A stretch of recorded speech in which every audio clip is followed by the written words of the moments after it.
Hi, I'm Michelle Cummings. I'm the VP of Content for Teachers Pay Teachers. And what does that mean? That means I have had 30 years of experience in education as a teacher, as a principal, as a district administrator. And I bring that educational expertise to day to day operations and product development here at TPT. And it is my tremendous honor to be interviewing Lynette Stant, who is Arizona's Teacher of the Year. And Lynette, thanks so much for taking time to be with us today. Would you start off by sharing some of your background with us? Absolutely. Just really quick, it is Native American Heritage Month, so I'm going to introduce myself in my own language, and then the language of my of the students that I teach. So, yeah, de she Lynette Stant yin xia. Sendra kinin shle, bitadni bashishtin, sitna jini da shiche, torachini da shanale, akut ego dene san shle. Skutiatic, Anian Upchugik, Mrs. Stant. So I am from the Dene Nation, and I have been teaching in the classroom for approximately, this would be my 16th year. And I've been teaching on the Salt River Indian Reservation for all of those years. And I'm really proud to say that, that I've been there that long. So Salt River Indian Reservation is just east of Scottsdale. We kind of sit in the middle of Scottsdale, Mesa, Tempe, and Fountain Hills. And so the reservation is right in the middle of that. Yeah, fantastic. And tell me a little bit about why you decided to become a teacher. Oh, so many reasons. I think from a very young age, I had that natural tendency to be a teacher. Would play school with the neighborhood kids, but I think it really, really resonated with me when I was about second or third grade. And my paternal grandmother did not speak any English, and she had not gone to school at all. And so she only spoke Navajo, and each month she would get a social security check, and she would take it to the trading post. And at the trading post, the trader would take out a stamp, and she would put her thumbprint in there, and she would stamp her check, and she would cash her check. And growing up watching this for so long, I didn't understand why my grandmother couldn't write her name and sign her check. And so it wasn't until my dad explained to me that she never had the opportunity to go to school. And so I would make little worksheets for her, just as the worksheets I got at school, with little dots that spelled out her name, Mary. And I would hold her hand, and we would trace the letters, and I would explain to her that that was how you write her name in English. And pretty soon she got pretty good at signing her name. And one day we went to the trading post, and she walked in and she asked my dad for a pen in Navajo, and he gave it to her, and the trader was a little confused, and she signed her check with her name. It was very at that moment I knew this is what I wanted to do, with my life. And so that's how I knew I was going to become a teacher. Yeah, what a powerful story. What an incredible moment to think about the life-changing effects of an education. Oh, absolutely. So Lynette, you, along with all of the teachers in the world, have been teaching through a pandemic and these incredible disruptions of school closures and not being able to see your students and all of that. What has been your experience in this historic moment? Oh, definitely. It has changed the face of education. We have, you know, we always talk about, oh, let's think outside the box. Well, now we have to think outside the box. It's just not a statement, a blanket statement that we make anymore. And, for as an Indigenous teacher, we definitely have faced some challenges that a lot of city schools have not. And it's because we are in rural communities. We have families that struggle with, transportation issues, just being so remote. And because I am Navajo, the devastation that COVID-19 has had on our Navajo communities has been relentless, so to speak. And, thank goodness we have a Navajo Nation president who is really trying to ensure that the spread of COVID-19 doesn't continue to wreak havoc in those communities. Yeah, no, that's tremendous loss and grief and illness and layer upon layer of trauma for your students. So how do you connect with your students? How do you reach and teach them across a pandemic when you don't have in-person classes? Okay, so we are in a little bit of a unique situation because we don't have an online platform, and it's due to a few reasons. One is in the community in which I work, if we are going to use an online resource, it has to go through some channels in order to get approved, like just to ensure the safety of the students and the community. So we have been distant teaching, I guess, in a sense, through a learning packet, and making home visits. Like I've gone rogue and I've done a few home visits, or not supposed to, but I need to connect with kids. And there are students out there that this online learning platform is not working for them. And as a teacher, the root of my work is to ensure that students are learning. And so if I see a student struggling with online learning, I can't just sit in my home and watch it happen. I had to go out and do some home visits. So, and that was how I connected with students. But going back to distant learning. So we have just newly adopted an online learning platform. And so right now teachers are getting training and our students are getting training and their families are getting training. We're hoping to launch on November 16th, where we will actually get to finally see our students face to face. I have not seen my students other than the few home visits that I've made. I have not seen them or met them this year. Oh, even on camera, even on video. Right.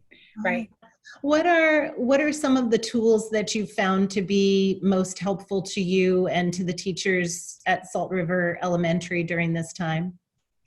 I really have to give a shout out to the teachers at Salt River, because we really teach with some strict, guidelines surrounding us. And so they have really gone above and beyond to make learning happen and make learning, enjoyable each and every day. So some of the tools that have been working for us as educators at Salt River is definitely ensuring that we have a strong bond with our families. I feel that if the bond wasn't there, if we did not establish strong relationships with our families, we would definitely lose students, by them falling through the cracks.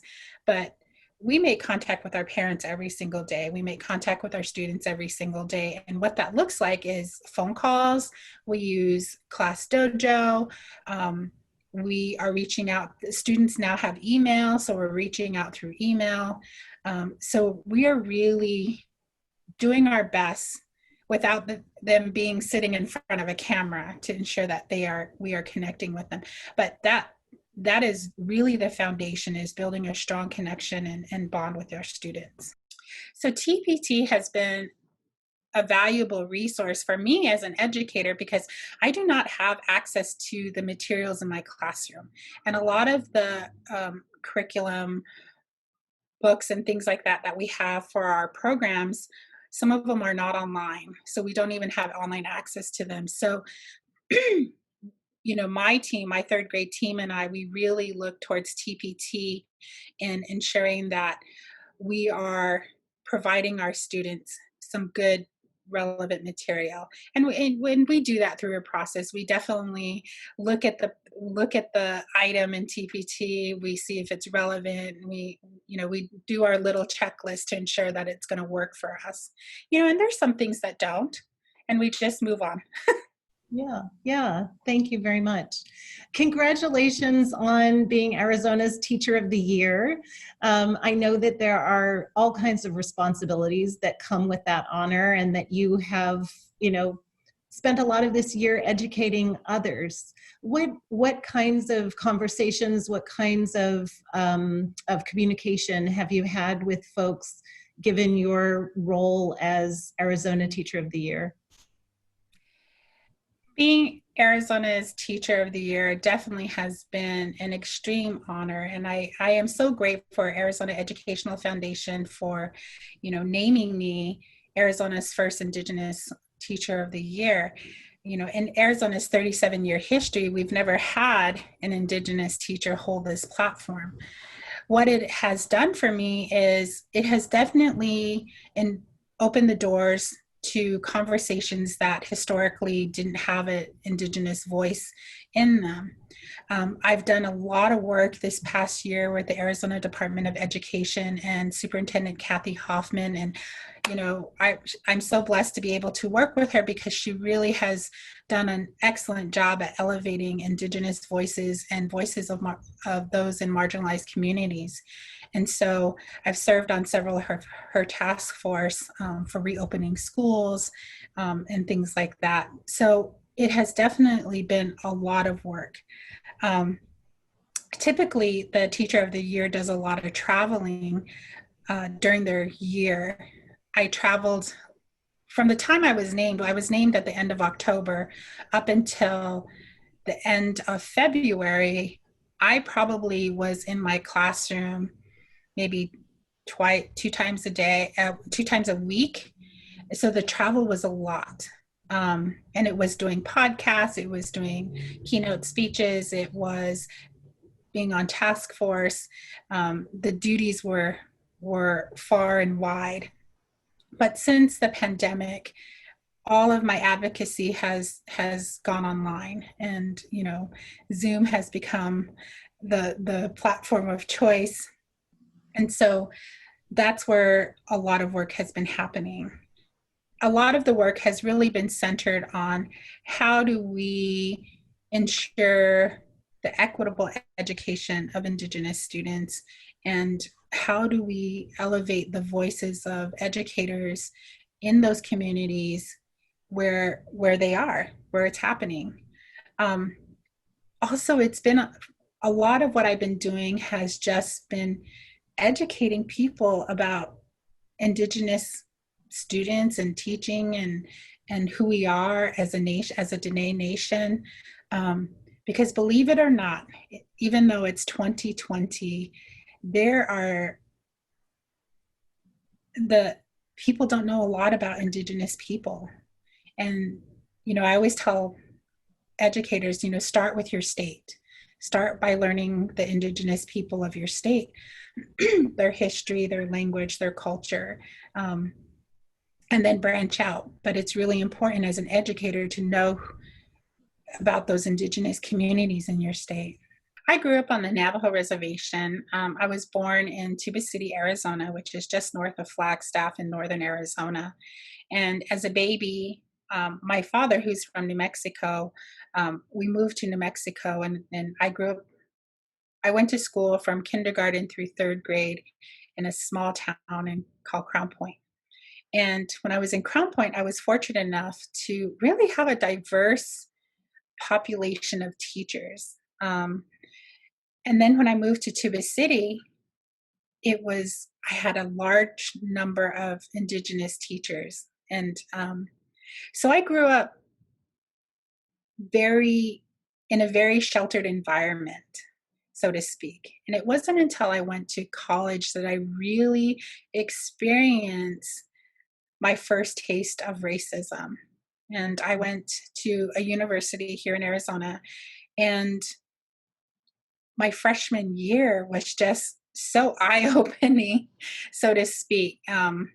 One, I learned that students don't typically learn about Indigenous people and the plight of, even our history.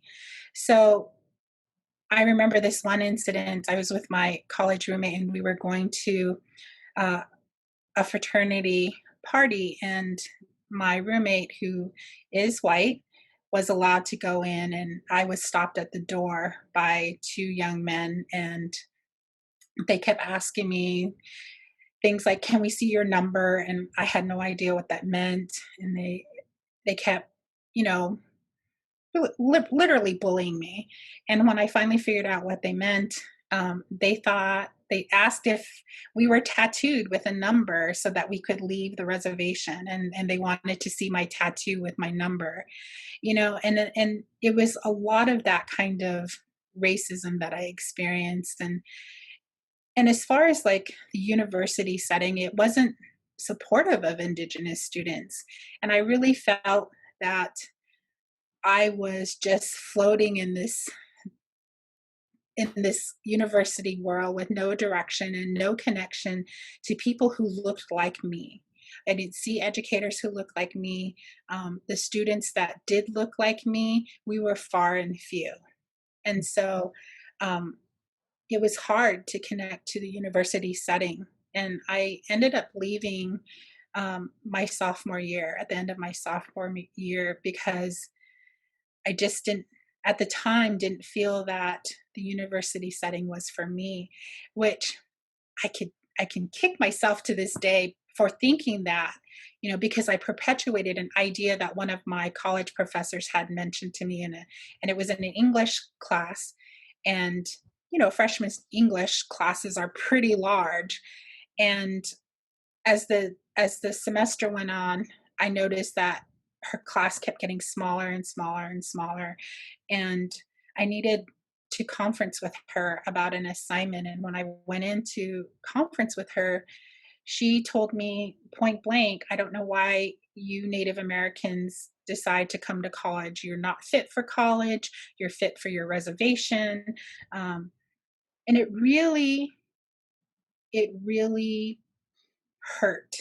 It hurt, you know, my desire to finish college. And, at the time I would have been the first one in my family to finish, to even, yeah, to graduate from college. And those words hurt. And, once I left the university setting and kind of gained some inner strength, I realized that it was those words that she said that really empowered me to do my best, to want to become a teacher, because I didn't want another Indigenous student to have that experience. I wanted them to see people like them, and to be able to teach through a cultural lens. And my cultural lens is just to be able to do that every single day is makes me happy. Lynette, thank you for sharing that horrible experience and that trauma with us. And it's incredible your resilience to be able to take that injury and that offense and say, you know what, I do belong here. Mhm. And what even more so, I want Indigenous students to feel empowered and that sense of belonging. And so let's talk about that. You have a real passion for making sure that students' cultures are represented in their education. And so I want to start off with, just thinking about the issues you see with the way that Native American culture and history and current events are taught in schools. As a country, we definitely have to teach the history of, whether it's Indigenous people, whether it's Black or Jewish, we have to do better. We just have to do better as a nation. And when I look at the the political climate right now, it's definitely a reflection of we have to do better. We just have to, and as an educator, there's a difference between teaching culture versus teaching through a cultural lens. And so, I mean, I can share content, historical content all day long, but if I'm doing that, without using my cultural lens, it's not going to resonate with my students. And so, as educators, we have to be willing to address the elephants in the room, which can be sometimes scary.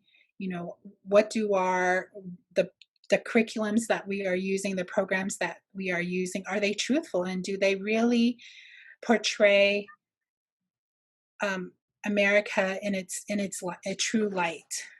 And so, as educators, we have to do better at that. Mhm. I think about, and this experience happened to me one summer ago, just one summer ago. And I was at a conference in St. Louis, and I was standing in line with another educator talking about where we were from. And she was a teacher from New Mexico. And, um, and she taught third grade just like me. So we had a good connection. And she was asking me, one of the questions she asked me was, "Oh, do you get to vote for the president?" And at the time, I thought she was joking.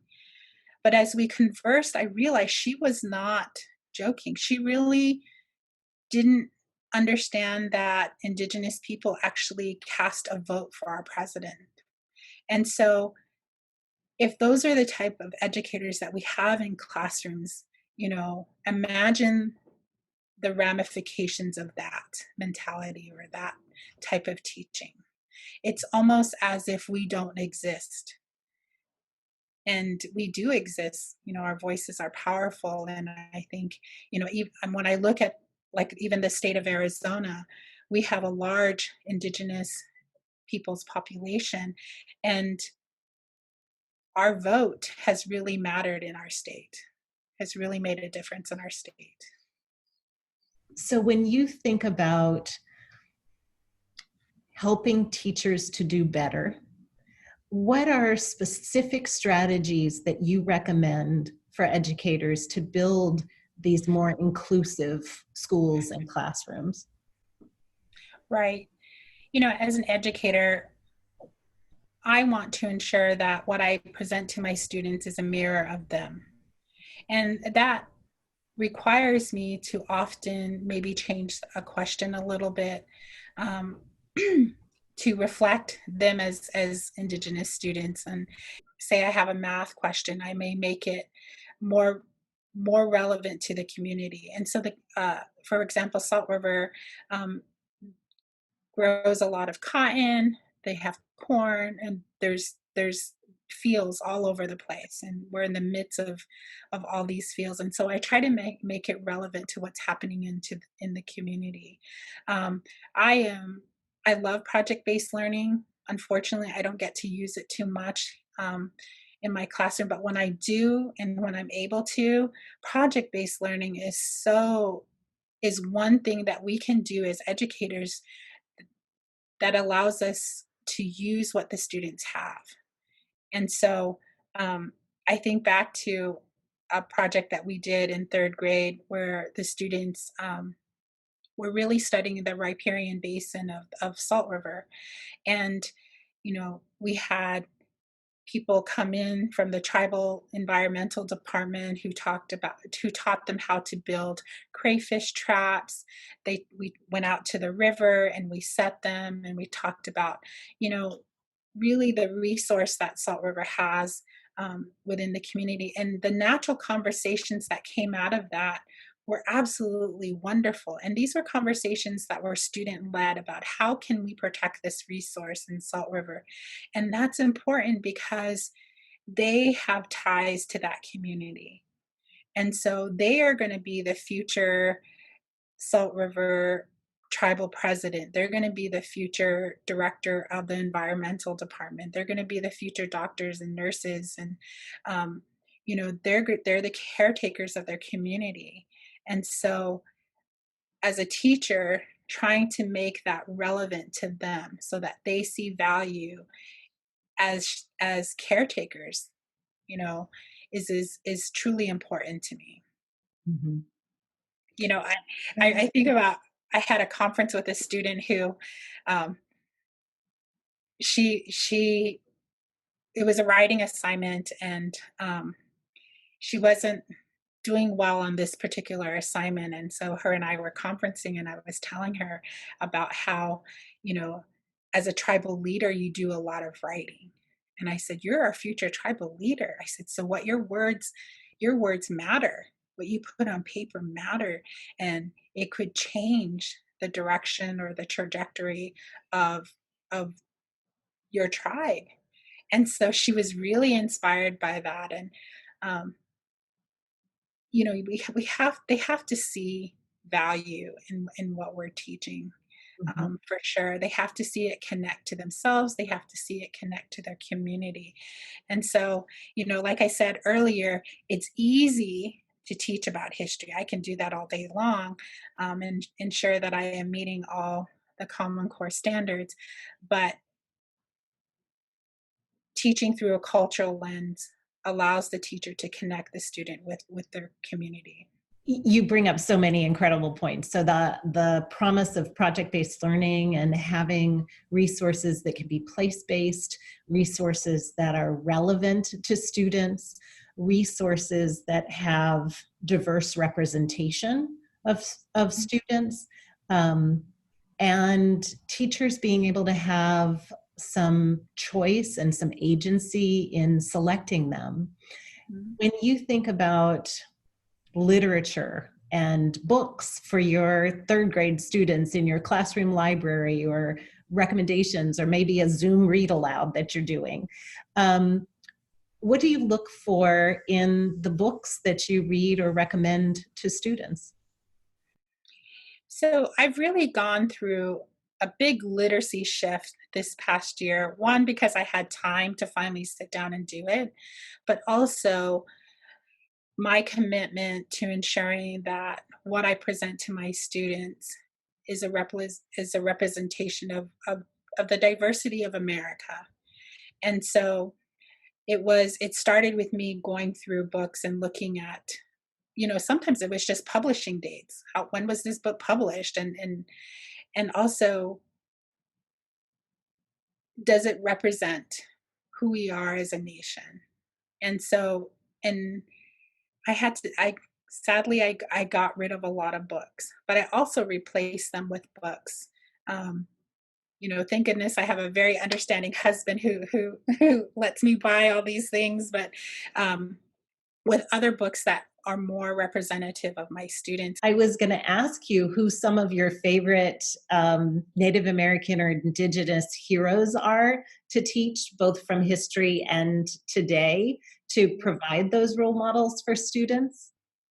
I'm so glad you asked that question, because the University of Arizona Native Nations Institute just put out a list on their website of some of the most recent Indigenous leaders. And so I'm definitely excited to share this with my colleagues. I haven't been able to look at the whole list. I just looked at it really briefly when I saw it, but it's a great resource um, to use. And when you think about people from history that may have been erased from some textbooks, that you want to make sure that your students are introduced to, who is one of your heroes from history? So when I think about, you know, heroines and heroes, I think of some of the names that come up in third grade, and one of those is definitely Pocahontas. They want to emulate her, whether it's through costume or whether it's about reading about her. And sadly, a lot of children's literature doesn't truly emulate the truth about her history. And Pocahontas is definitely a representation of are one of the first missing and murdered Indigenous women in America's history. And so it is that kind of truth that we need to hear, and we need to tell our students, because when we don't speak truth, we create these misconceptions that lead to erasure, that lead to us not being recognized, and to being that something else. When you're working with small children, trying to be able to speak truth and make it developmentally appropriate is complicated and yet so important. Otherwise, you end up with inaccurate understandings of history, romanticized understandings of history that don't serve us. Growing up, I think about Native American history and how it was taught to me as a high school student. And I remember it was just a tiny little blurb in our world history book, and it was about um, the Mayan civilization. And it was just a few paragraphs, and I connected with it so much as a high school student, because that was it. That was all that I could connect to. And when I got into college, I had the luxury of taking different world history classes, and one of the classes I took was taught by Dr. Vida Rial, and it was the history of Mexico and Mexican history. And I learned, believe it or not, it was through that class that I learned the most about Arizona Native American history, because it talked about the relationships between Indigenous people from what is now Mexico up to the state of Arizona. And so it truly was eye-opening for me. And I think, we have to present that kind of truth. I lived in this state of, oh, this is where the border has always been. And it wasn't until college that I realized, like, oh honey, that is so wrong. And that is, you were fed misinformation. you know and so to see the beauty of how connected we are as Indigenous people, and how before there was a line drawn on a map, how fluid Indigenous communities were. So when we're talking about pedagogical practices, definitely understanding and knowing the history of the Indigenous people in your state is a great place to start. I mean, I think about this teacher in New Mexico that I met last spring, and realizing that she didn't even know the history of the students that she taught. And so, you know, all these Indigenous tribes across the United States have unique oral histories, and they have unique stories. And so how are we presenting those stories to our students? How are we able to bring those oral histories into the classroom and use them in context to what we are doing within our classroom walls? Helping students understand what their personal sovereignty is. How do I fit in the realm of education, where helping them see themselves in that space. And using real world situations. I talked about how, I always try to bring the community into my classroom when I'm teaching. And so how are we doing that? Whether you're a teacher in Central Phoenix, or whether you're a teacher on the Navajo reservation in a rural area, how are you bringing the community into the classroom? Are students seeing themselves in the context of your classroom walls? And for some teachers, that's scary, because they could get, backlash from administrators or even parents, or, because we're not ready to have that conversation. But if we're going to talk about equity, and if we're going to talk about ensuring that we are giving students equitable opportunities, then we need to have those tough conversations. Speaking of tough conversations, it's November. It's the time when our nation celebrates Thanksgiving. When you teach about Thanksgiving, which can have a very complicated history or be romanticized, as we talked about other issues in history, what are your recommendations to teachers about celebrating Thanksgiving and teaching about it? So let me begin this by saying that I, as an Indigenous woman, do not celebrate Thanksgiving. I don't cook a big meal. I use the time. I do use the time to spend with my family, but we don't have a Thanksgiving dinner on that Thursday and call it Thanksgiving. Um, I've always been the one to we'll gather on Saturday and have a meal, and so that's where I'm coming from.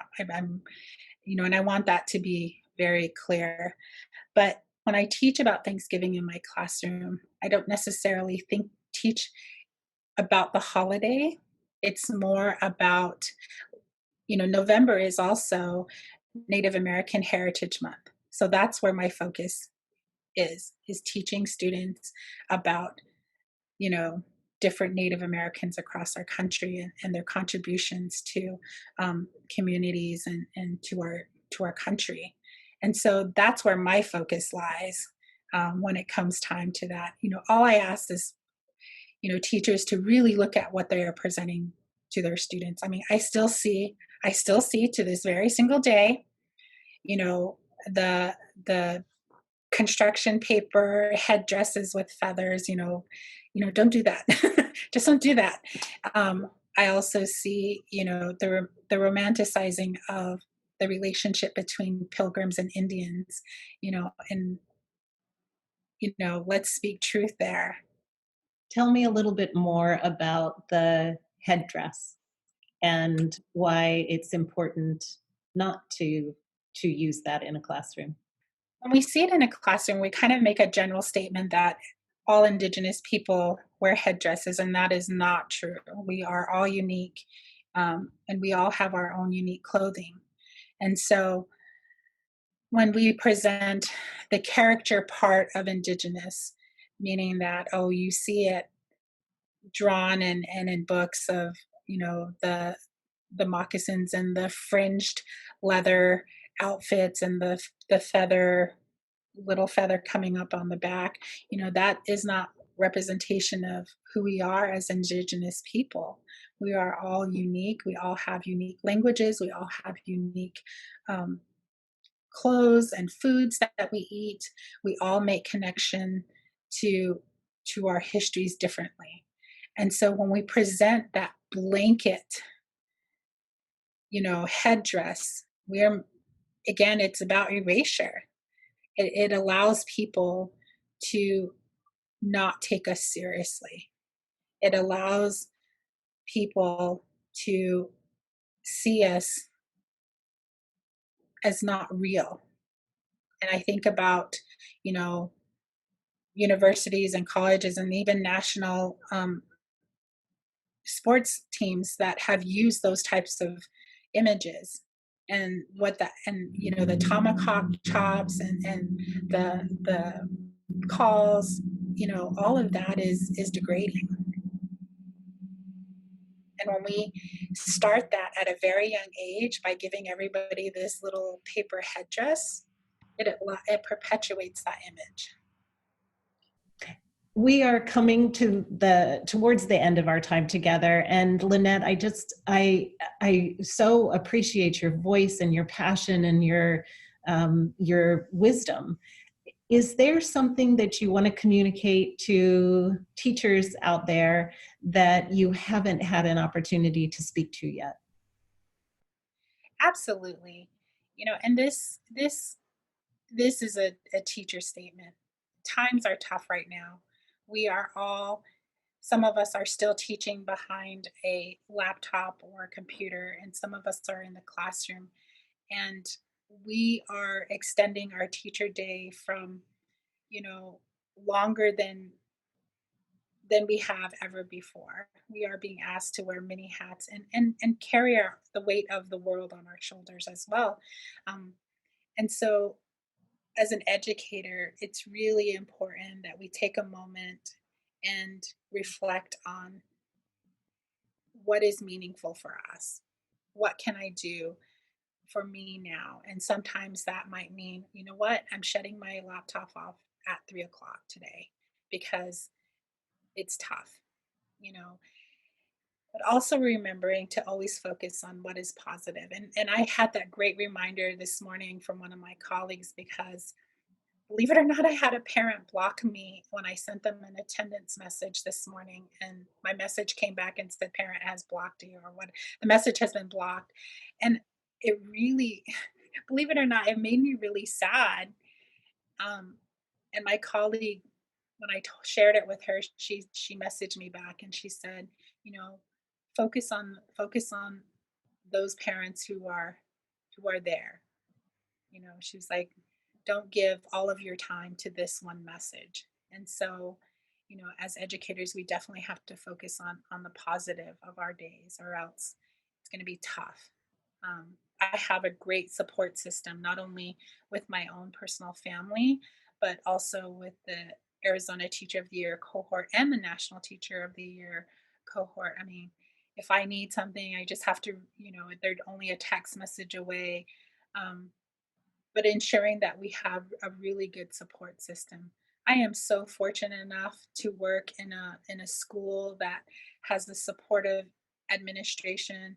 My principal, Dr. Guerrero, and my assistant principal, Mrs. Wilkinson, they are such supportive people, and they're willing to listen, Mhm. you know, and to be able to work in a tribe within the Salt River Indian community, um, Mhm. and being allowed to do what I do is is really great. Yeah.